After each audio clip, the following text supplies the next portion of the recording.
Bueno, ¿cómo les va? Buen día. Buen día a todos. Gracias por estar tan tempranito. Seguimos con estas jornadas que llamamos científicas del servicio de Kinesio, que durante la pandemia el servicio pudo seguir haciendo una producción científica bastante relevante. Recuerden que son 5 viernes y hoy ya es el tercer viernes. Estamos muy contentos y muy conformes de lo que va pasando estos viernes y vemos que la respuesta de la gente también es buena, así que estamos muy contentos con eso. Recuerden que las presentaciones que se hacen todos los viernes queda después colgado como video en el canal YouTube del hospital, así que tienen acceso a eso y si necesitan los links se los podemos mandar. Bueno, hoy es el turno de Clarisa López, la licenciada Clarisa López, y de Valsi y Brenda, que presentan un trabajo sobre falla de extubación en pacientes pediátricos post-trasplante hepático. Y seguido a eso, después de la discusión y las preguntas que seguramente van a surgir, nos toca el tema de ventilación percusiva intrapulmonar, que vamos a contar con la presencia de Félix Cusip desde Estados Unidos, apoyando o criticándonos el trabajo. Así que va a ser muy interesante el aporte que él pueda hacer. Pero vamos a poner atención ahora a lo que nos diga Clarisa. No sé si Brenda está por ahí, pero Clarisa, somos todos Está oídos yendo a tuyos. OCD, Brenda, me dijo. Ah, buenísimo, lo espero acá entonces. Sí. ¿Querés esperarla que llegue? Sí, como quieras. Me tenés que decir cómo hago para compartir pantalla. Dari, ¿no tenés ahí el icono verde que dice compartir pantalla en el medio del display de abajo?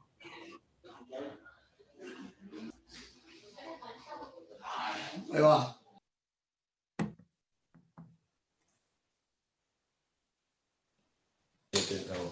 Listo, Clary, cuando quieras empezar. Acá también tenemos la otra autora del trabajo, así que escuchamos buenísimo. atentamente. Genial. ¿Se ve entonces ya? Perfecto. Bueno, buenos días a todos. Entonces les voy a contar del trabajo que hicimos con Brenda sobre falla de extubación en pacientes pediátricos post-trasplante hepático. Los pacientes pediátricos que reciben un trasplante hepático requieren de ventilación mecánica invasiva, al menos durante las primeras horas postquirúrgicas. Si bien hay una tendencia a extubarlo lo más tempranamente posible, inclusive en el quirófano, esto es una práctica estandarizada en la población adulta y no es lo mismo en la pediátrica. Algunos pacientes requieren un poco más de horas de ventilación mecánica una vez operados. Entonces, en protocolo interno de quirófano de nuestro hospital, los pacientes que tienen abdomen abierto con malla abdominal, mala función o reperfusión del injerto, sangrado activo, acidosis severa, requerimientos de ventilación mecánica invasiva previas al trasplante por encefalopatía severa, coagulopatía e inestabilidad hemodinámica con requerimientos de inotrópicos en aumento durante el acto quirúrgico, estos pacientes no se extuban en quirófano y pasan directamente intubados y ventilados a la unidad de cuidados intensivos. Entonces, si bien una vez que ingresan hay que tratar de evitar la dependencia del ventilador y extubarlo lo más tempranamente posible, las acciones prematuras para desvincularlos también pueden llevar a la falla de extubación. Según la bibliografía, la tasa de falla de extubación en la población pediátrica es muy variable y oscila entre el 2,7 y el 22%. Pero si nos referimos a la población de trasplante hepático, este porcentaje aumenta y puede oscilar entre el 15 y el 46,6%. Por lo tanto, el objetivo de nuestro trabajo fue determinar la tasa de falla e identificar los posibles factores asociados a la misma en los pacientes pediátricos que ingresaron a la unidad de cuidados intensivos con requerimientos de ventilación mecánica invasiva posterior a un trasplante hepático. El estudio es observacional, descriptivo y retrospectivo y se incluyeron a todos los pacientes menores de 18 años que fueron extubados en la unidad de cuidados intensivos polivalente después de haber requerido ventilación mecánica invasiva por un trasplante de hígado en un hospital de pediatría de Cava, Argentina, entre el 1 de enero del 2006 y el 31 de diciembre del 2009. Se excluyeron del estudio todos los pacientes que fueron extubados directamente a ventilación no invasiva, que en ese momento nosotros extubábamos de esta manera a los pacientes de menor edad, menor peso, con abdomen abierto y peor valoración de fuerza muscular diafragmática. Se los eliminó del estudio para evitar el riesgo de sesgo en la identificación de los probables factores asociados a la falla de extubación. Las variables se recolectaron de las historias clínicas de los pacientes y de las fichas kinésicas de seguimiento diario, creada por nosotros, y pudimos registrar valores demográficos, variables demográficas como la edad en años, el peso en kilos, el sexo, el diagnóstico, ver si eran hepatopatías crónicas o agudas, el tipo de injerto, si era donante cadavérico o donante vivo relacionado, hígado entero o hígado reducido. Y dentro de las variables relacionadas con la ventilación, registramos los días de ventilación mecánica invasiva, los días de ventilación no invasiva, los días de internación en la UCI, la evaluación de la fuerza muscular diafragmática, las complicaciones respiratorias como atelectasias, las complicaciones quirúrgicas en cuanto a las que requirieron reoperaciones y la mortalidad. Para evaluación de la fuerza muscular diafragmática, en ese momento utilizábamos el test manual propuesto en el capítulo de kinesioterapia respiratoria del libro de Macker y Tepper, donde se daba un valor al diafragma de normal, regular, pobre, vestigio o parálisis ante la presencia o no de expansión respiratoria, consistencia y expulsión de la mano examinadora en relación a si vencía o no resistencia.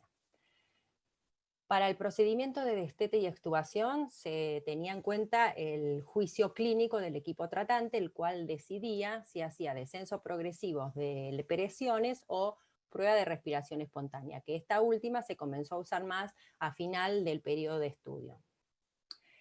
El paciente, cuando estaba en condiciones de respirar espontáneamente, con sensorio conservado y estabilidad clínica y hemodinámica, se procedía a la extubación del mismo, a una cánula de oxígeno o a una máscara Venturi para saturar mayor o igual a 94%. Una vez extubado el paciente, si presentaba aumento del trabajo respiratorio definido por aumento de la frecuencia respiratoria y cardíaca más allá del 30% acorde a la edad, presencia de tirajes, uso de músculos accesorios o diaforesis, ante la presencia de empeoramiento radiológico definido por presencia de atelectasia en uno o más lóbulos y o ante la presencia de insuficiencia respiratoria definida como hipoxemia con una PO2 menor de 60 milímetros de mercurio y una saturación menor o igual a 90, acompañada o no de hipercapnia con una CO2 mayor o igual a 45 milímetros de mercurio. Ante estos signos se implementó la utilización de la BNI de rescate para tratar de evitar la reintubación en estos pacientes. Se definió falla de extubación a la necesidad de recolocación del tubo endotraqueal dentro de las primeras 72 horas post-extubación. Entonces, en el periodo de estudio ingresaron a la unidad de cuidados intensivos 91 pacientes intubados y ventilados, de los cuales 39 fueron excluidos, 27 porque se los extubó directamente a BNI preventiva y 12 porque no cumplieron criterios de inclusión, ya que no se extubaron, 3 por realizarse traqueostomía y 9 porque fallecieron. Por lo tanto, en el estudio se analizaron 52 pacientes, de los cuales requirieron ser reintubados 11, siendo una tasa del 21,1%. En cuanto a las características de la muestra, el 52% eran de sexo femenino, con una mediana de edad de 3 años y una mediana de peso de 15 kilos. Si comparamos el grupo que se reintubó con el que tuvo éxito, no hubo diferencias estadísticamente significativas en estas variables. Las atresias de vías biliares fue la patología más frecuente, y seguida por la falla hepática aguda. Si miramos las variables días de ventilación mecánica invasiva previa a la extubación, reintervenciones quirúrgicas por complicaciones, más debilidad muscular diafragmática, comparando el grupo fracaso con el grupo éxito, sí hubo diferencias estadísticamente significativas en estas variables. En cuanto a las complicaciones respiratorias, el 34,6% de los pacientes presentó radiología compatible con signos de atelectasia. El mayor porcentaje de localización fue en el lóbulo superior derecho, seguido por el lóbulo inferior derecho y el lóbulo inferior izquierdo. Del total de los pacientes que presentaron atelectasia, el 39% de los mismos presentó 2 o más episodios. Analizando la BNI de rescate, se utilizó en 19 pacientes, o sea, en el 36,5%, de los cuales en 7 se evitó la reintubación, y la utilización de días de BNI fue de una mediana de 2. En cuanto a la internación en la UCI, los pacientes del grupo fracaso tuvieron una mediana de días de internación de 16 versus 8 los pacientes que tuvieron éxito. En esta variable sí hubo una diferencia estadísticamente significativa. En cuanto a la mortalidad, fue del 5,8% y fueron 3 pacientes que se reintubaron y posteriormente fallecieron. Por lo tanto, esta relación, esta asociación entre la mortalidad y el éxito y el fracaso resultó estadísticamente significativa. Si vemos en este gráfico, podemos observar la supervivencia acumulada a lo largo de los días de internación en la UCI, y podemos ver que a partir del día 28 desciende casi un 20% la sobrevida en la unidad de cuidados intensivos. Como limitaciones del estudio, en primer lugar, el carácter retrospectivo del mismo, porque se perdieron datos de la evaluación del paciente. En segundo lugar, la falta de un protocolo, de un algoritmo de destete que unifique más los criterios y que de esta manera se puedan identificar los factores de riesgo y qué pacientes podrían ser beneficiosos, o sea, se podía ser beneficiosa la utilización de la BNI preventiva y en cuáles no. Otra de las limitaciones del estudio tiene relación con la validación del test manual para evaluar la fuerza muscular del diafragma, ya que es un test operador dependiente y subjetivo. Pero a pesar de esto, aportó datos clínicos sobre la mecánica ventilatoria de los pacientes, ya que los que tenían peor valoración según este test eran los que estuvieron en el grupo de fracaso. Es importante y necesario poder realizar prospectivamente la comparación de este test manual con otras técnicas más objetivas, como por ejemplo la ecografía diafragmática o la radioscopía. Otra de las limitaciones estuvo relacionada con la decisión de no realizar un análisis multivariado debido a la baja tasa de eventos, que era de 11. Por lo tanto, los resultados que nosotros encontramos en este estudio deben ser tomados con cautela, y es importante justamente hacer trabajos prospectivos para poder categorizar e identificar cuáles son verdaderamente los factores de riesgo para el fracaso de extubación en este tipo de población. Tampoco pudimos registrar la severidad, el score de severidad al ingreso de estos pacientes como para después poder compararnos con el resto de las poblaciones, debido a que recién a partir del 2010 comenzamos a tomar el score, el PIM-2. Entonces podemos concluir que la tasa de falla de extubación en nuestra muestra fue del 21,1%, similar a lo reportado en la bibliografía. Se identificaron como potenciales factores asociados la duración de la ventilación mecánica, la debilidad diafragmática y la necesidad de reintervenciones quirúrgicas. La identificación de los factores de riesgo continúa siendo un determinante pendiente a responder en esta población para así poder minimizar la morbimortalidad y los costos asociados a la misma. Queríamos agradecer a la kinesióloga Susana Buceta y al doctor Daniel Wancha, que colaboraron con nosotros en la revisión del estudio, y a Mauro por la paciencia más que nada y por su docencia constante, que la verdad que fue muy interesante la experiencia de hacer este trabajo junto con Brenda, y aprendimos un montón, por lo menos yo, así que bueno, muy contenta. Muchas gracias.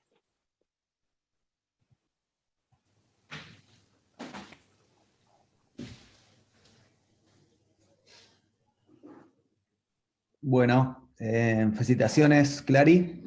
Muy linda presentación. Felicitaciones también, Brenda. No sé, Gus, si querés comentar algo. Bueno, Clary, muchas gracias. Muy lindo. Entiendo que lo de la población, de los años que está hecho en la población, tiene un sentido, pero quiero entender, quizá no, pero quizá me lo puedas explicar de alguna manera, ¿qué cambió del 2009 al 2020? Sí, Si justamente algo ha cambiado, ¿no? sí, sí, era la pregunta obligada, por eso la dejé para discutirla ahora. ¿Por qué presentamos en el 2020 una población de hace más de 10 años?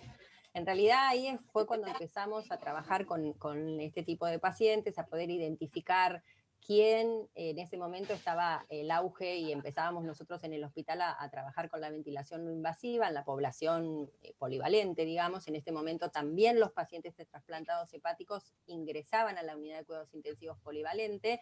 Posteriormente, en el 2011, se creó la terapia de inmunosuprimidos y ahora están todos ahí, pero en este momento estaban dentro de la polivalente y estábamos empezando a aprender y a utilizar la VNI no invasiva, la VNI preventiva. Hasta ese momento la bibliografía sobre esta población reportaba solamente la utilización de la VNI de rescate. ¿En quiénes? En los de menor edad, en los de menor peso y en los que tenían debilidad diafragmática y complicación respiratoria como atelectasia. Nosotros tomamos esa referencia bibliográfica y empezamos a utilizar la VNI preventiva en estos pacientes. Pero llegó un momento de decir, bueno, a ver, nosotros no sabemos qué pasaba con nuestra población, queríamos identificar realmente cuáles eran los factores de riesgo de nuestra población, porque había variables, por ejemplo, que nosotros esperábamos encontrar diferencias estadísticamente significativas que no las encontramos. Entonces, con Mauro, cuando empezamos a plantear el tema de qué tipo de trabajo hacer y de cómo comentar lo que estábamos haciendo nosotros, surgió la necesidad de poder corroborar lo que hacíamos antes, porque es nuestro grupo histórico de control, porque a raíz de lo que nosotros evaluamos en esto, hicimos cambios en lo que estamos haciendo actualmente. Entonces, por eso fue la recomendación de Mauro de poder plasmar y escribir y evaluar y ver qué pasó con esta población primera del 2006 al 2009, a raíz de la cual hicimos cambio para lo que estamos haciendo actualmente. Ahora después nos queda escribir y analizar lo que estamos haciendo ahora. ¿Sí? Entonces hubo cambios en cuanto, nosotros decimos que una de las limitaciones era la falta de un protocolo. A partir del 2011, que aparte de la polivalente pasaron la ley de inmunosuprimidos, comenzamos a utilizar un algoritmo de destete, para lo cual casi la mayoría de los pacientes se realiza en el mayor porcentaje la prueba de respiración espontánea. Ahí, cuando analizamos esta muestra y vimos que tanto la edad como el peso, como la presencia de complicación respiratoria, que para nosotros eran factores de riesgo para los cuales los sacamos a VNI preventiva, no arrojaron diferencias estadísticamente significativas. Entonces, a partir del 2011, a estos pacientes con estas características no los extubábamos a VNI preventiva. Y bueno, y otra de las diferencias es que a raíz de que nosotros estábamos haciendo una evaluación diafragmática con un test manual totalmente subjetivo, comenzamos a utilizar alguna otra forma de evaluación un poco más objetiva de la fuerza muscular, tanto inspiratoria como expiratoria. Entonces, en los pacientes colaboradores comenzamos a utilizar la PI más PEMAX durante el momento antes de hacer la prueba de respiración espontánea, y en los pacientes que tenían ventilación mecánica prolongada, que veíamos que venían con un UNI dificultoso, que ante la presencia del sensorio conservado y poder respirar espontáneamente, veíamos que tenían alguna alteración en la mecánica ventilatoria, se solicita la realización de una ecografía diafragmática. Bueno, no sé qué. No, está muy bien. Mauro, déjame hacer una preguntita más y ya después te dejo tranquilo. Me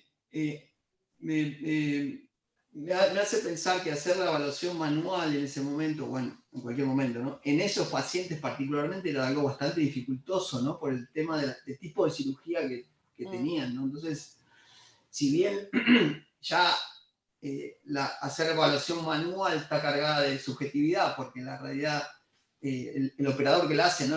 A pesar de que aprende la misma técnica, la otra persona también va a ser diferente, porque quizás la sensación es diferente.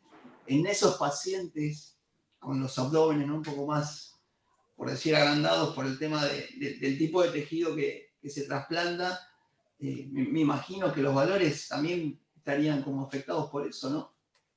Claro, eso es lo que nosotros decíamos y obviamente la mayor crítica a utilizar un test manual, pero justamente a pesar de eso nos arrojó datos sobre la mecánica, porque los que nosotros, según el test manual, tenían valoración de regular, pobre, vestigio o parálisis, eran justamente los que correspondían al grupo fracaso. O sea que a pesar de que era totalmente subjetiva, nos aportó datos clínicos. Por supuesto que después nosotros decíamos, bueno, es subjetivo, obviamente.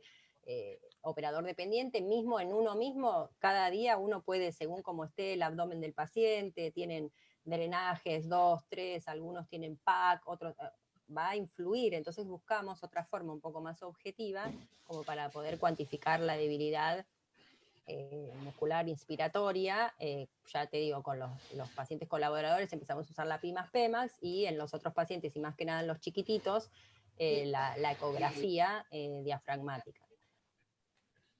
No, muy ahora, bien. bueno, tenemos la que verdad medir que eso y ver qué nos da ahora, ¿no? Porque claro, no, por supuesto, pero bueno, la realidad es que lejos de criticar la maniobra manual, la verdad que eso le da valor también, ¿no es cierto? El hecho de que coincida el fracaso con lo que el hallazgo de la evaluación muscular manual, ¿no? Digo, uno a veces opina de decir, no, es manual, hoy existen otros métodos. Para ustedes les digo que justamente funciona. Sí, sí. Sí, igual en ese momento tampoco teníamos posibilidades de medir PIMAX-PEMAX, tampoco, bueno, estábamos por ahí entrenados en pedir una evaluación de una ecografía diafragmática, fue toda una curva de aprendizaje, ¿no? Pero bueno. Ok. Muy bien. Mauro. ¿Qué tal? Bueno, Clara, felicitaciones de vuelta. Gracias. Sí, creo que se fueron respondiendo ahí un poco las preguntas. A mí me hacía ruido un poco porque, primero el título de valoración del diafragma, digo, ¿cómo podés aislar la valoración del diafragma con una mano o con la observación? Eso era lo primero, pero bueno, yo calculo por lo que contás recién que hace 10 años atrás tal vez era la práctica habitual de valorar la fuerza de esa forma. Y es lo que respondiste recién, tal vez no era habitual el uso de la PIMAX, que capaz podría ser un criterio más objetivo. Sí, entra la duda de tal vez dejarlo con una PIMAX o medir la PIMAX de forma involuntaria durante 40 segundos, capaz es bastante exigente para un nenito despierto a punto de ser extubado, pero pienso tal vez en adultos se valoró tal vez una prueba corta de 20 segundos para tener por lo menos una medida más objetiva y que valore el conjunto de fuerza muscular inspiratoria y no solamente del diafragma.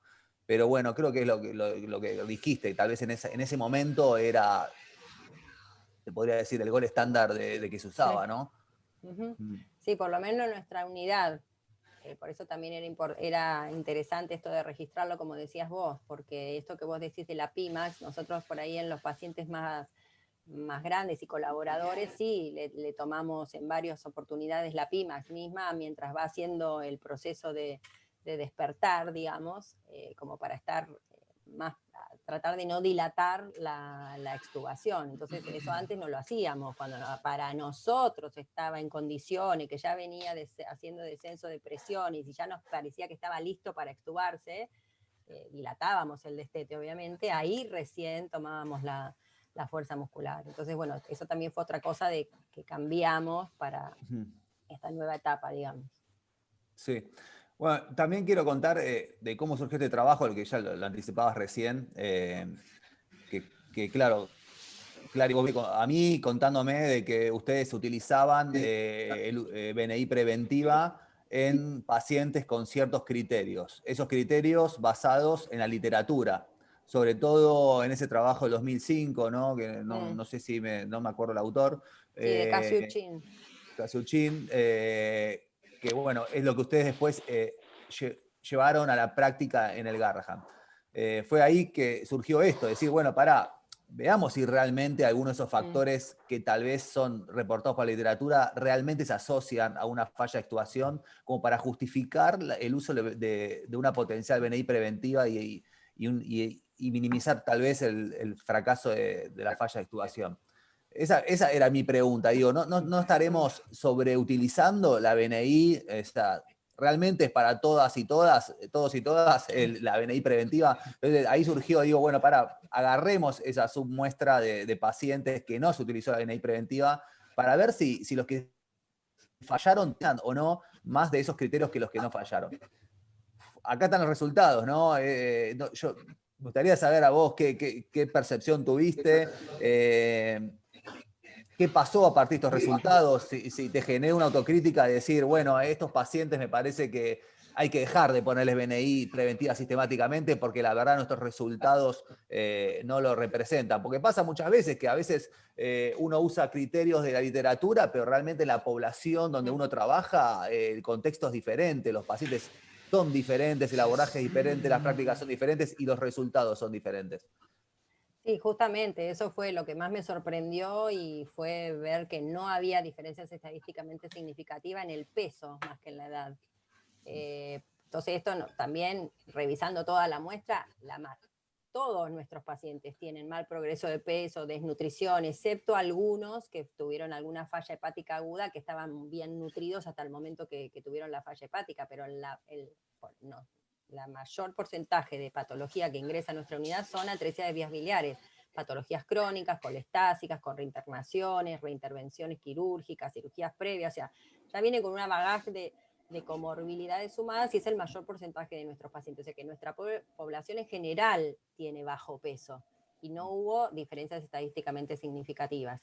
Después, posteriormente, se sacó un score Z nutricional y tampoco, o sea, hubo diferencias significativas en el peso. Entonces, a partir de esto, bueno, el peso es el peso, no lo tomamos en cuenta para categorizarlo como factor probable, factor de falla y sacarlo a BNI preventiva, ni que era menor de edad, ni que era bajo peso, ni que tuvieran atelectasias en la radiografía, porque eso también fue otra sorpresa. Decir, bueno, si tenés atelectasia, empeora la mecánica, disminuye el volumen, la mecánica del paciente empeora, de debilidad muscular sumada, van a fracasar. Y no dio diferencia estadísticamente significativa. Entonces, a raíz de este estudio, a los pacientes que nosotros antes sacábamos con BNI preventiva, quedaron nada más los de abdomen abierto, porque esto implica reingresos a quirófano con anestesias en mínimo una vez hasta que se logren el cierre abdominal. Y eso en la práctica veíamos que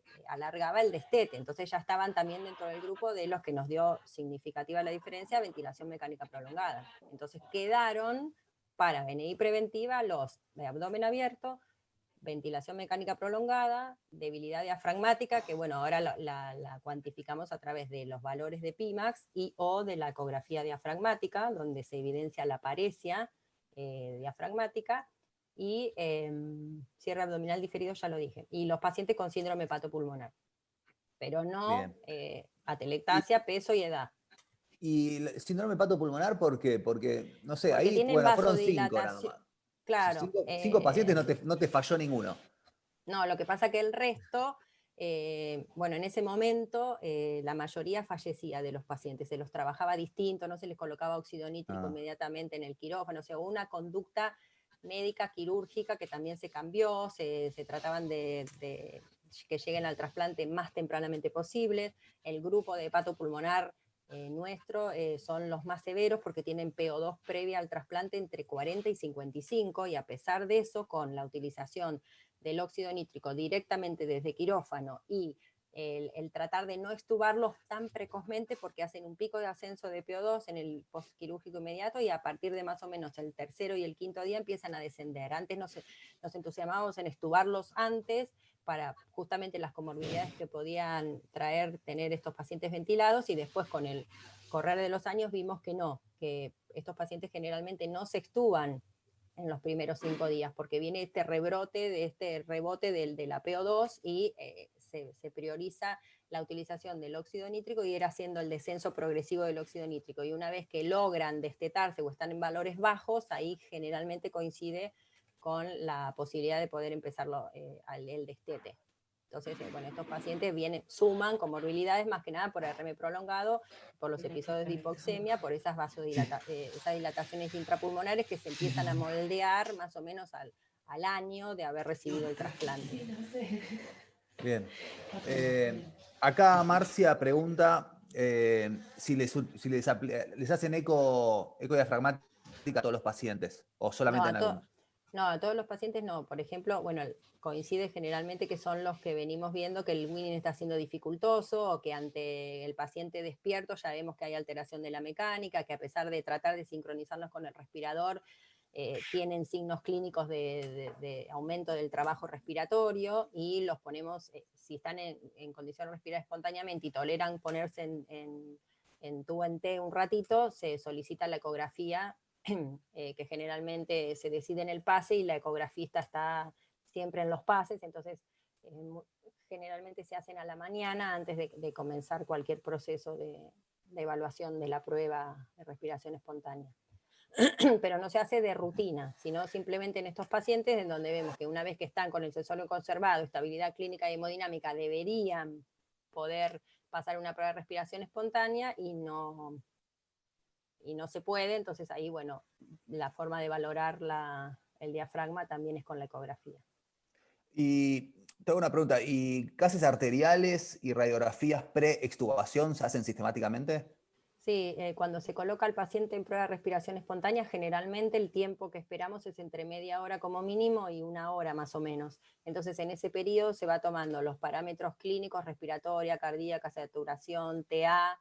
Se trata de que la mamá, más en los chiquititos, esté con el paciente. Muchas veces se hacen los destetes supa de la mamá para que esté en un ambiente lo más confortable posible, que no se haga otra intervención, ni alimentación, ni una ecografía, ni una radiografía intra prueba de respiración espontánea, y el radiólogo generalmente está también a la mañana, entonces generalmente se saca o antes, si ya pasó antes de la prueba, se saca la radiografía ahí, y si no, una vez que que termina la prueba de respiración espontánea. El gas se saca más o menos entre los 45 minutos y 1 hora, que ya el paciente está cumpliendo la prueba. Si tiene línea arterial, se saca el estado ácido base y se corrobora con el previo a ponerlo en prueba de respiración espontánea. Eso, más la radiografía, la clínica y los parámetros clínicos que fuimos evaluando, nos da la pauta de si la prueba es positiva o negativa. Bien. Bueno, y yo una última más te quería preguntar, cuando ustedes vieron esto de no tener que o no querer aplicar la BNI preventiva, tal vez en aquellos pacientes que eran chiquitos o de bajo peso, esa implementación o esa propuesta de cambio a un nuevo paradigma, decir, che, miren, deberíamos hacer esto porque los números no dan lo que dice la literatura. ¿Te generó un conflicto ahí en el servicio? ¿Cómo fue el cambio paradigmático de cambiar las prácticas, por ejemplo? Y sí, sigue pasando hoy mismo, porque ahora el desafío es tratar de extubarlos en quirófano.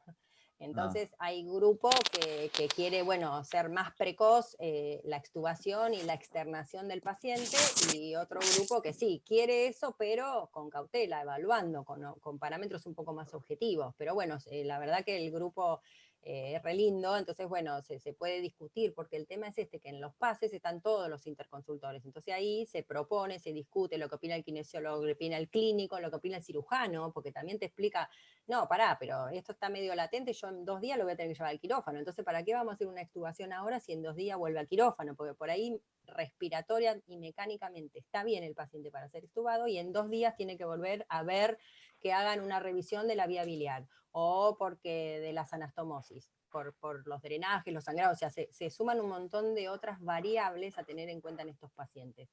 Entonces, bueno, se trata de discutir y de opinar en los pases, y bueno, y a raíz de eso se logró llevar a cabo esta forma, y ahora, bueno, se está planteando, a ver, por ahí no nos estaremos dilatando con algunos pacientes, no extubarlos en quirófano, más allá de este protocolo interno que había contado de cuáles pacientes salen intubados. El resto, ¿no? Por ser chiquitos o porque todavía no se despertaron bien, que pasen a la terapia para hacerle el weaning más tranquilo y mirarlo. Bueno, ahora estamos en esa etapa. A ver, sí, qué otras variables podrían llegar a ser tenidas en cuenta para extubarlos aún en quirófano, a pesar de que sean chiquitos. Entonces, bueno, va cambiando todo el tiempo, pero bueno, la verdad que el equipo acompaña. Sí, sí.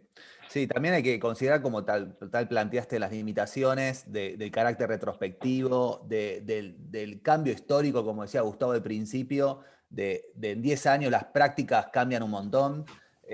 También esto, ¿no? Que estos resultados creo que no justifican un cambio en la práctica, ¿no? Estos números, sino como que tal vez digo, me parece que es un llamado de atención a decir, che, mirá, no nos dio como lo que reporta la literatura, bueno, despertar un nuevo escenario para seguir investigando y continuar esta investigación.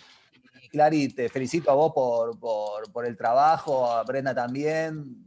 Siempre te digo, Clary, vos siempre te quejas de que tenés alguna dificultad metodológica ahí que te cuesta, pero la verdad yo siempre te resalto, eso se aprende y a veces lo que no se aprende mucho es el don que siempre te resalto de que tenés esa facilidad para escribir lindo, ¿no?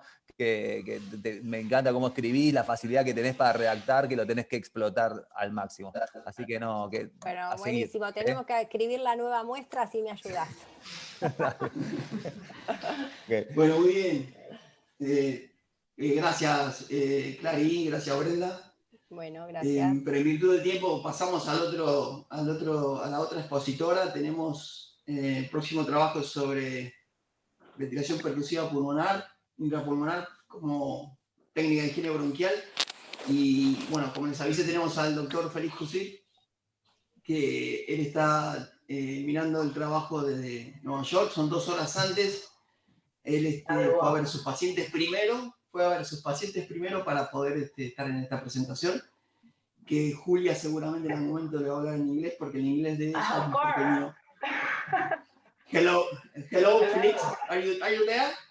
Sí, le voy a necesitar. I am. Okay, wonderful. Thank you very much. Clary, voy a necesitar que dejes de compartir la pantalla, porque no me deja. Clary. Esta se fue.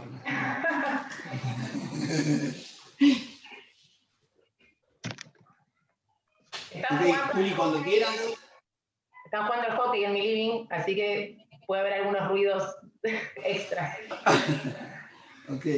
Bueno, cuando quieras empezar. Y Felix, if you need translation, please give the okay. Bueno, primero, buen día a todos y gracias por estar conectados. ¿Se ve bien? Bueno, a ver, vamos a sacar esto.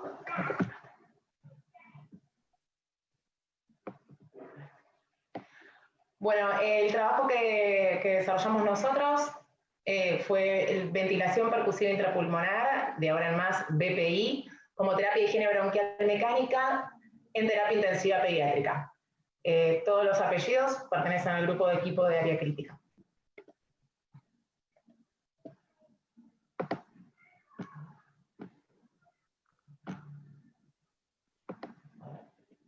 Ahí estamos.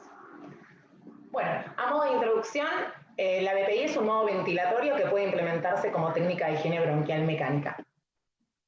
Se combina un flujo pulsátil, en este caso jet, a altas frecuencias y volúmenes bajos. Esto genera un gradiente de presión positiva transpulmonar que facilita el barrido de secreciones y el reclutamiento alveolar. La ventaja para su uso en terapia intensiva pediátrica es que no requiere colaboración por parte del paciente y que puede usarse junto con ventilación mecánica convencional, ya sea invasiva como no invasiva.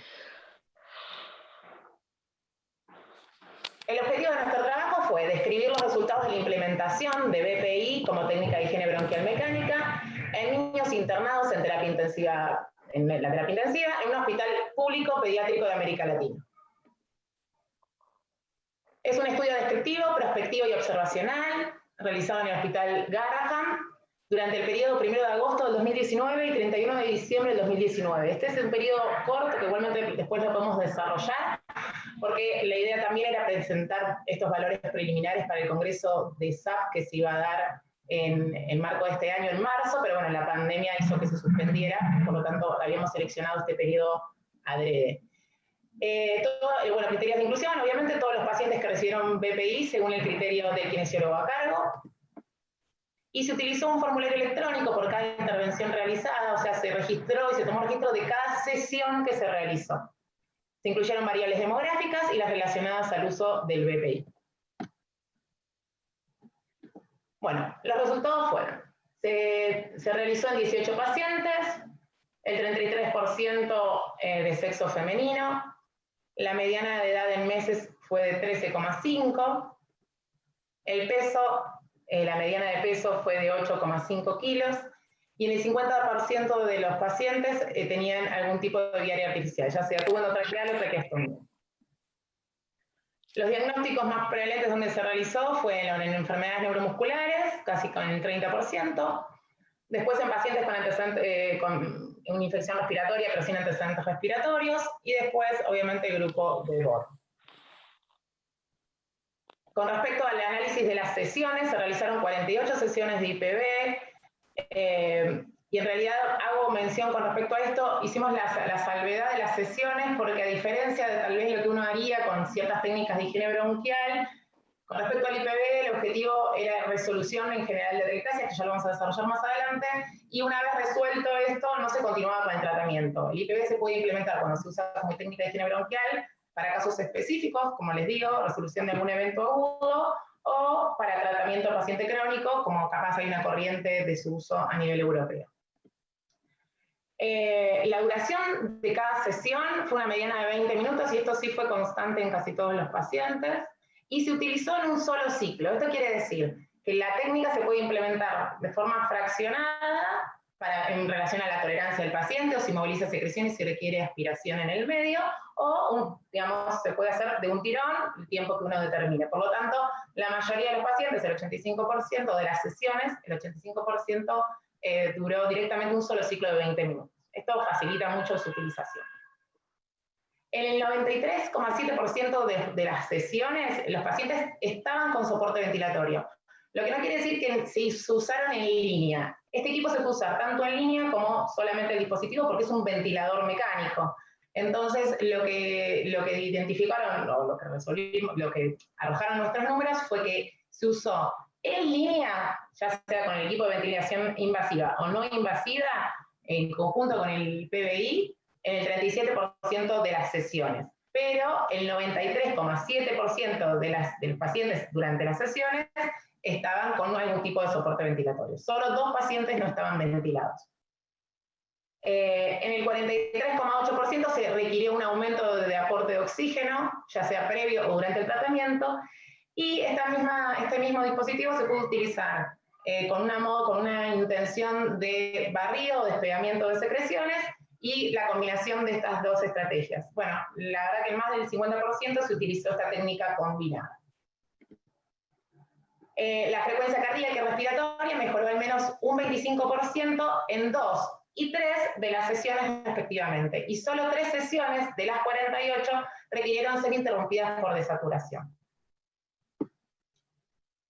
Bueno, como les venía anticipando, la atelectasia fue la principal indicación en 15 pacientes y fue resuelta en 8. Estamos hablando de atelectasias justamente de difícil resolución, no son atelectasias que tal vez uno implementa como primera línea las técnicas de higiene bronquial convencionales que tenemos los fisioterapeutas para resolverlas. Justamente son estas atelectasias que o son de difícil manejo, que no responden a un tratamiento convencional, o que están en pacientes que tienen mucha gravedad y que están ventilados. Por ejemplo, que más adelante lo vamos a también ver, que es en pacientes con ECMO, ¿sí? Que es una opción terapéutica que hay hoy día en el hospital, y como complicación desarrollan atelectasias masivas por pérdida de volumen también, y colapso pulmonar. Entonces, estas atelectasias, como les digo, de muy difícil resolución, fueron resueltas en 8 de los controles radiográficos. Y de estos pacientes que sí resolvieron las imágenes, 3 pacientes estaban en ECMO. Este es uno de los casos, ¿sí? Que les muestra así como, para que vean, este es un paciente neonatal y obviamente la imagen fue tomada con consentimiento. Y este es otro de los casos que les menciono, de los 18, es un paciente que estuvo en ECMO. Imagínense lo que les planteaba también en relación a la cantidad de días que vamos a usar esto, ¿no? La cantidad de días implica también cantidad de sesiones. En este caso es día 1, día 2, y al día 4 suspendimos el tratamiento, ¿sí? Bueno, como conclusión, la BPI se utilizó con mayor frecuencia para el tratamiento de atelectasias. y en pacientes con requerimiento de soporte ventilatorio. Podría ser una opción de fisioterapia respiratoria adecuada y bien tolerada por los pacientes para su aplicación en la unidad de terapia intensiva. Esto no lo registramos, pero sí tengo conocimiento que no se agregó pseudoanalgesia a los pacientes. Ay, qué linda. ¿Me cerrás la puerta? Claro.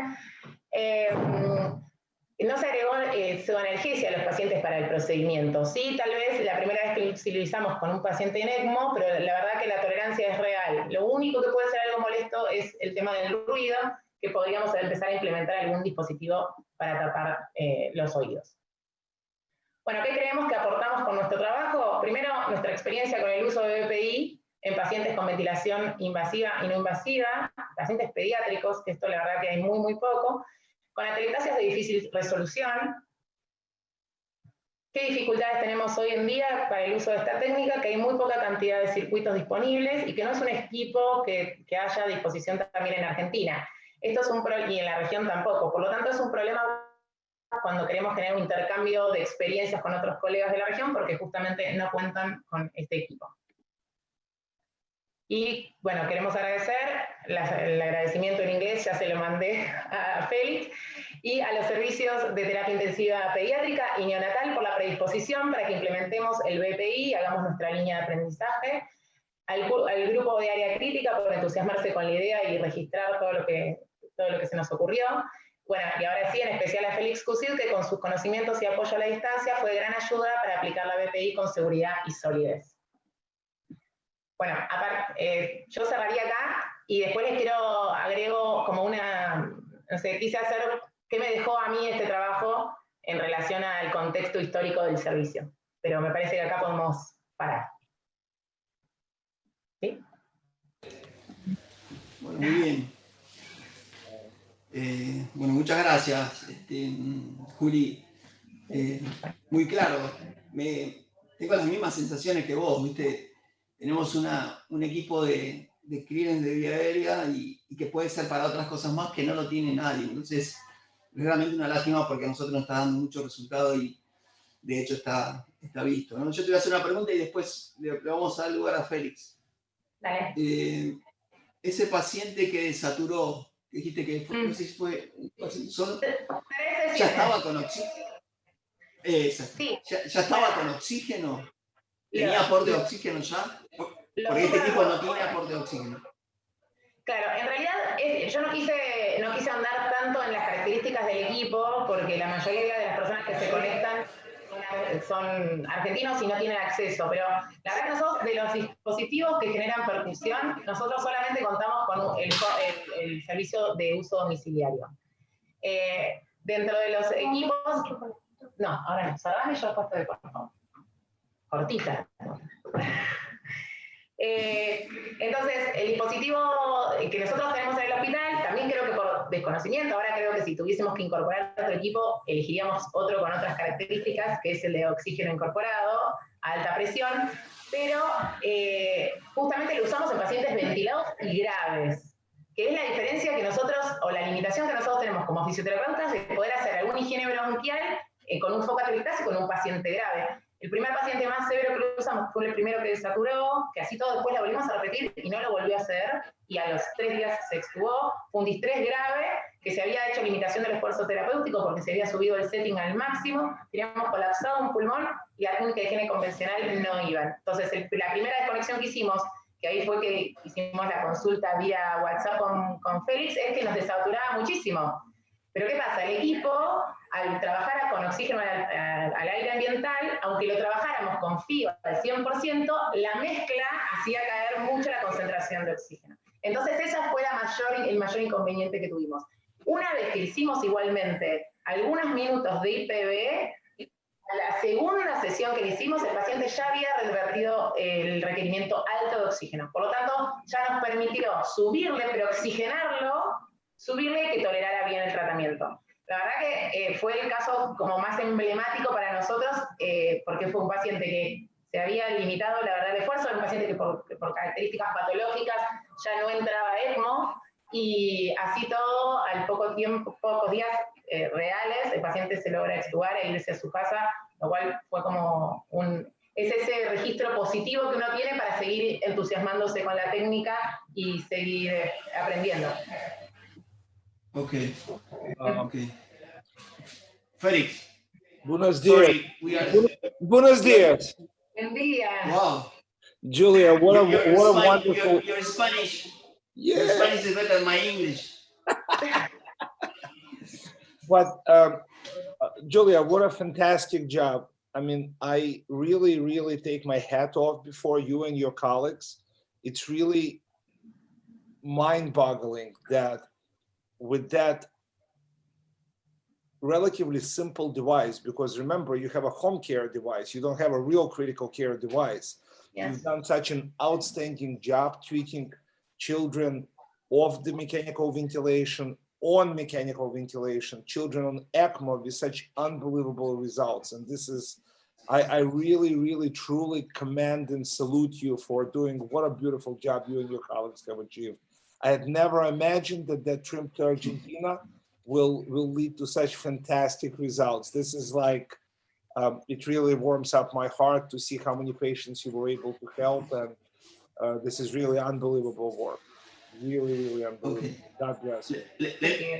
Let me do a translation, please. Lo que nos está diciendo Félix, que yo iba a hacer un comentario no igual que el de él, porque es el que más conoce en el mundo sobre esto, pero que él le parece increíble que hayamos tenido estos hallazgos, estos resultados con un equipo que es para home care y nosotros los utilizamos para pacientes realmente graves, pacientes que están en ECMO realmente están muy graves, y que consigamos esos resultados, con lo cual él se siente muy contento y, nada, y está apoyando esto, ¿no? De hecho, quiero comentarles esto, yo cuando me comuniqué con la empresa y le mandé los casos, la empresa que fabrica estos equipos, le mandé los casos y no me querían creer que habíamos conseguido estos resultados y que no estábamos autorizados a utilizar este equipo en terapia intensiva.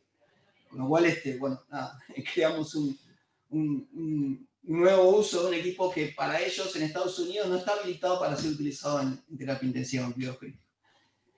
Thank you very much, Felix. Thank you very much, Felix. Thank you. We also glad that we always had you beside us on the long distance WhatsApp and mailing all the help that you give us. It was great, and you keep going with that. So thank you. Thank you.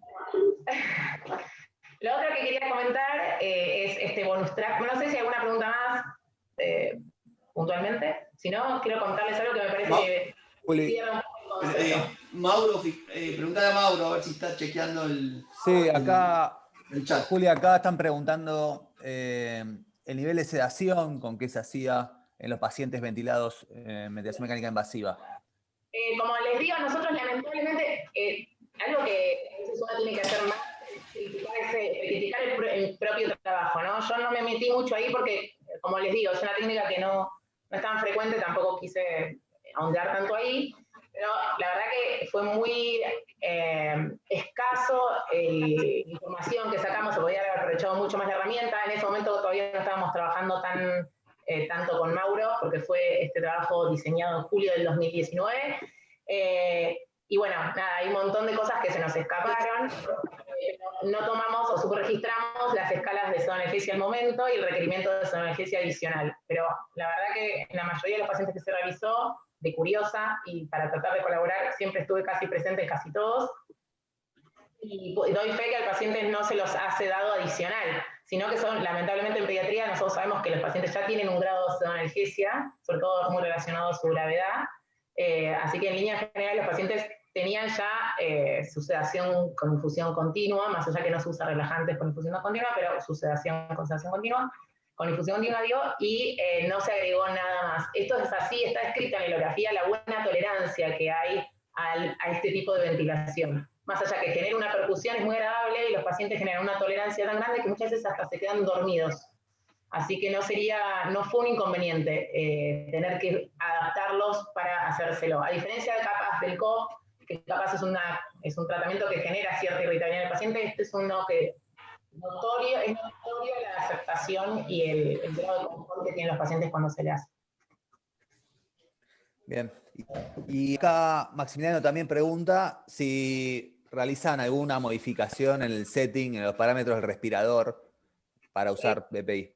En realidad, nosotros, como les digo, nosotros esto fue toda una curva de aprendizaje que hicimos y no hicimos muchas modificaciones en el setting, pero hay un protocolo escrito por Cuyoner, que es la empresa que fabrica estos equipos, donde sugieren hacer algunos cambios en función del modo ventilatorio en el que esté el paciente, porque justamente lo que agrega es un caudal importante de volumen, este equipo, que si se hace en línea con el ventilador mecánico, puede aumentar significativamente los volúmenes. Por lo tanto, en realidad nosotros nos manejamos con ventilación presométrica, lo que justamente nos limitó bastante las presiones ventilatorias, y eso hace que oficie como cierto margen. Pero no, la verdad que no hicimos modificaciones, y tampoco pusimos un transductor de flujo como para ver cuántos volúmenes maneja el paciente. Fíjense la imagen, para los que no conocen el equipo, es un equipo muy básico de aspecto, y lo único que tenemos es un manómetro de oscilación que se marca. Me encantaría mostrárselos, pero no sé dónde lo puse. Acá, en las sesiones.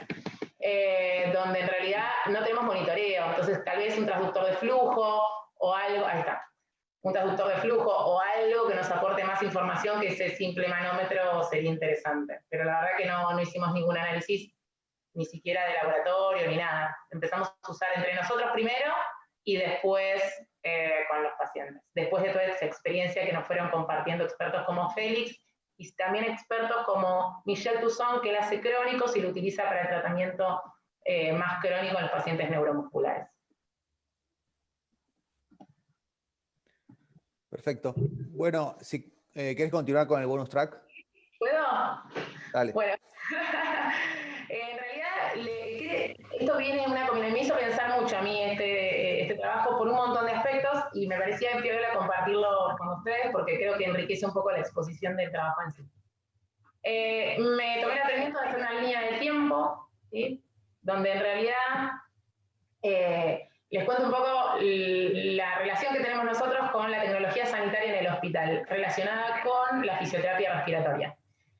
Hay dos grandes equipos de técnicas de higiene bronquial mecánica descritos a nivel mundial, y uno es el asistente mecánico de la tos, de ahora en más le voy a decir COFASIS, pero porque es una cuestión que no me sale de otra forma, y el IPV o BPI, como lo mencionamos acá, que es el que estuvimos hablando hasta recién. En el 2008 se compran o se adquieren estos equipos al servicio de kinesiología del Hospital Garrahan. Pero ¿qué pasa? La verdad que los adquirimos y los empezamos a usar de forma muy tibia, con un poquito de presiones, algún que otro paciente neuromuscular, algún que otro paciente con alguna imagen de atelectasia, pero la verdad que no teníamos mano hecha, no sabíamos o no teníamos contacto con experiencias de otros profesionales, entonces fue un primer año capaz de poco uso del dispositivo. En el 2009 se realizan las primeras jornadas o primer simposio internacional de ventilación no invasiva, donde tenemos la posibilidad de conocer en ese caso a John Batch y a otros profesionales que también usaban el dispositivo, pero como Carlos, por ejemplo, pero ahí fue como un antes y un después en el manejo del Cough Assist. La verdad que fueron profesionales que dispusieron de toda su experiencia, nos pasaron sus tips, se usa así, se usa así, usarlo de esta forma, adaptarlo de esta forma, manejar, o sea, compartieron su expertise para la implementación del COF y nos alentaron a probarlo con un margen de seguridad que era el que a nosotros nos faltaba definir. Y a partir de ahí, del 2009, uno creería que, bueno, que nosotros íbamos a desarrollar nuestra experiencia y escribir y demás. Y bueno, a cargo de eso estuvo la licenciada Testoni y Cerneux, en ese momento eran becarias del servicio, y presentaron un primer trabajo de la experiencia del uso del Cough Assist en el hospital, en el marco de las jornadas de kinesiología de residentes, concurrentes y becarios de ese año, el 2010. Y a partir de ahí hicimos 10 años de experiencia y no desarrollamos ningún trabajo de investigación. hasta que, bueno, ya es un trabajo que mencionaron las chicas acá con marco de estas jornadas, la licenciada Gómez y la licenciada Mozzoni hablaron y publicaron en una revista argentina el uso del asistente mecánico de la tos en el ámbito domiciliario.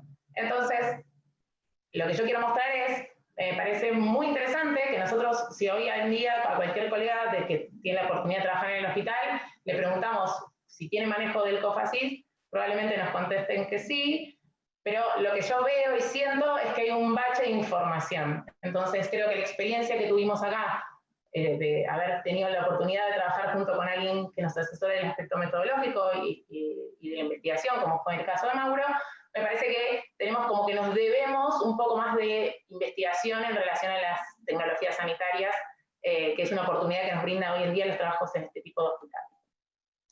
Con respecto al IPB, en el 2015 se incorporan los primeros equipos.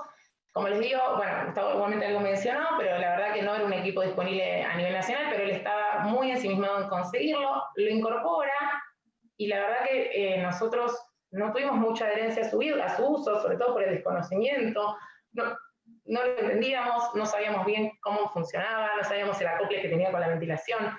La verdad que nos costó mucho, pero la persona que más se entusiasmó con su uso fue la licenciada Morach, quien se mostró como más entusiasta, y el paciente que marcó, como yo les comentaba, aquel paciente distresado nuestro en la terapia, que fue como ese paciente testigo sería, el de ella fue un paciente fibroquístico pequeño, con una telectasia masiva de muy difícil resolución, que en ese momento también estaba, se lo había expuesto a hacer lavados broncoalveolares, que no respondía. Le hicieron tratamiento con el IPB y resuelve. Entonces, a partir de ese momento, ya su desarrollo de investigación relacionado a esta técnica sanitaria, esta tecnología sanitaria, lo expuso en el cuarto Congreso Argentino de Fibrosis Quística y en el Congreso de Saquicae, con el diseño de un reporte de un caso. A partir de ahí, nosotros no hicimos entre el 2017 y 2019 una experiencia muy amplia con su uso. Sí lo empezamos a usar, pero no es que lo usábamos frecuentemente, como algo más estandarizado. Y en el 2019, a principio del año pasado, se realizó el segundo simposio de ventilación no invasiva, invitando también nuevos expertos que en aquella oportunidad no habíamos invitado, y tuvimos la suerte de que se combinara para área crítica Félix con su expertise en intensivismo y el manejo del percusor, y, como les decía, Michelle Toussaint en su expertise en el manejo del paciente crónico. Y la verdad que de los dos, lo que pudimos aprovechar, nos dieron un montón de herramientas para hoy poder animarnos a trabajar muchísimo mejor, con más adherencia, con menos dificultades, más seguridad y más criterio para su implementación. A raíz de eso, este humilde trabajo que preparamos iba a ser presentado, como les decía, en marzo del 2020. Ahora lo estoy expoliando porque se va a presentar la semana que viene, ya está grabado y demás, en la semana de congresos de la Sociedad Argentina de Pediatría. Y la idea, obviamente, es tratar de terminar de escribirlo para publicarlo en una revista. Bueno, con respecto a esto, quiero destacar de nuevo el tema de la tecnología sanitaria y el escribir o elegir la tecnología sanitaria como una línea de investigación, porque a la hora de querer implementar este tipo de elementos, a nosotros nos faltó información. Por eso fue tan importante el contacto con los otros profesionales que habían desarrollado su expertise, porque no había nada escrito de experiencia para que nosotros pudiésemos usarlo como puntapié. Así que cualquier tecnología sanitaria es interesante para poder aportarle a otros colegas la experiencia de uso en nuevas tecnologías que pueden llegar de forma más tardía a otras instituciones. Entonces me parece que si uno está en una institución donde empieza a tener contacto con este tipo, con tecnología sanitaria, sea relacionada con fisioterapia o no, sería interesante pensarlo como, bueno, no lo usemos nada más, sino considerémoslo como cómo poder generar un aprovechamiento para después poder contar esa experiencia con el uso del equipo. La capacitación que nosotros tuvimos fue clara, ¿no? Fue el contacto formal con profesionales y expertos en la materia. Hoy en día la virtualidad y la simulación nos permite acceder y acortar muchas distancias. Yo la verdad que me encantaría ir a Nueva York y estar aprendiendo al costado de Félix, pero bueno, me parece que hoy en día la virtualidad nos permite acercarnos muchísimo más. Entonces, el uso de elementos que uno, cuando no encuentra información disponible escrita, tratar de acceder y ponerse en contacto con la gente que ya desarrolló cierta expertise. Y bueno, a través de la vía virtual me pareció lo mejor. Bueno, le venía diciendo, hay muy poca publicación sobre su uso, así que el objetivo principal de este trabajo es tratar de publicarlo, obviamente, y en una versión, y en español, por supuesto. Y lo que más destacó de todo es que es el primer trabajo que hicimos todo el equipo de área crítica, donde todos se pusieron al hombro el registro de la información y nos pusimos todos en comunicación y nos avisamos en nuestro grupo de WhatsApp cuando empezábamos a hacer IPV en un paciente y sacábamos fotos y mandábamos curvas de aprendizaje. Así que la verdad que mi mayor agradecimiento es para el equipo de área crítica. Ahora sí, muchas gracias.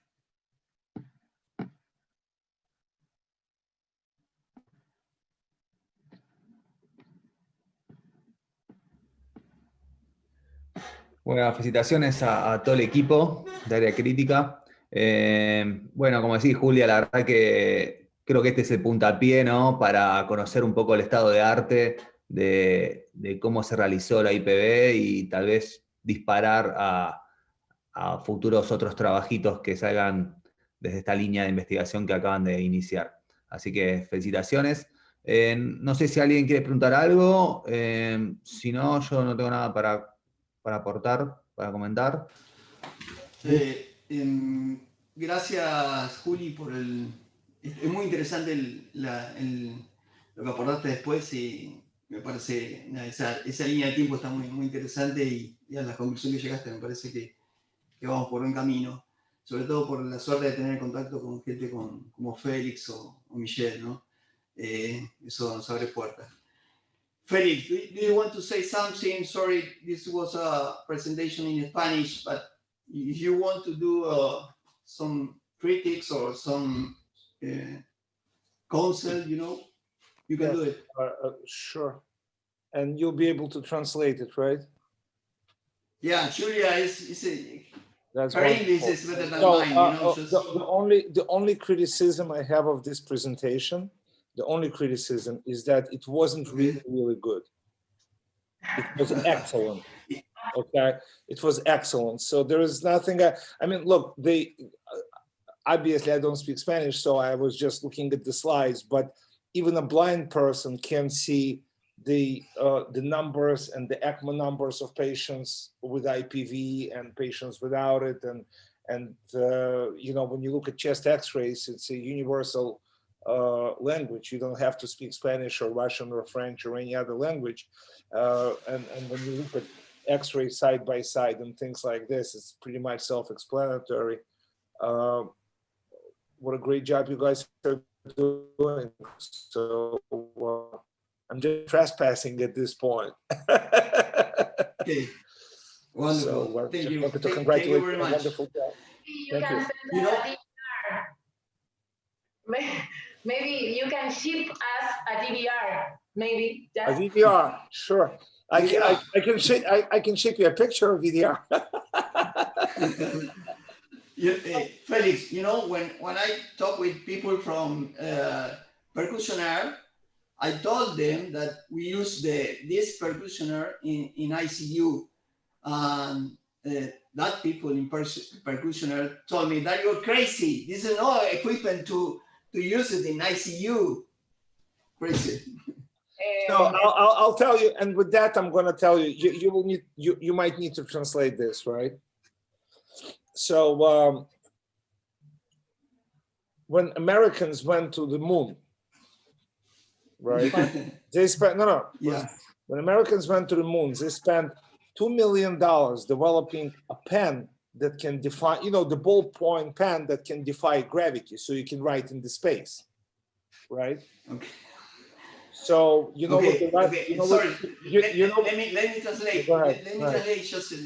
Go ahead. Lo que está diciendo Félix es que Estados Unidos llegó a la Luna, claramente son muy superiores tecnológicamente a nosotros, y que ellos han desarrollado hasta un lápiz para poder escribir en el espacio que le costó $2 millones. Okay. Okay. Go ahead. So, you know what the Russians said? ¿Qué dijeron los rusos? We'll use a pencil.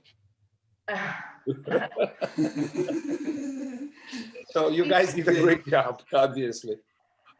Ok. La metáfora es, no importa lo que gastes, siempre lo que hagas, si es barato mejor, ¿no? Digamos, si uno tiene resultados, no importa la millonada que puedas gastar.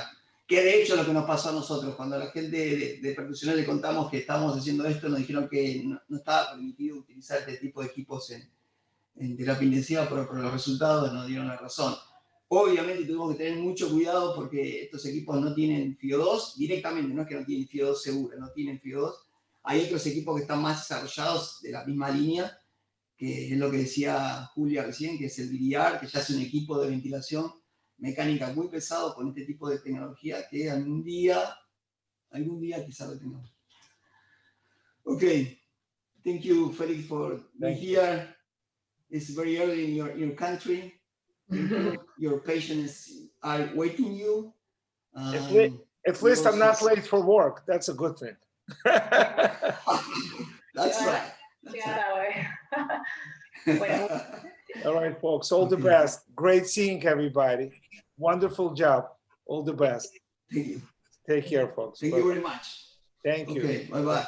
Bye bye. Bueno, nosotros cerramos. Mauro, si quieres cerrar con algo, nosotros ya estamos. Ahí. No, bueno, nos vemos el viernes que viene, también a partir de las 8 para la primera presentación, 8:15. Así que bueno, los esperamos nuevamente a todos.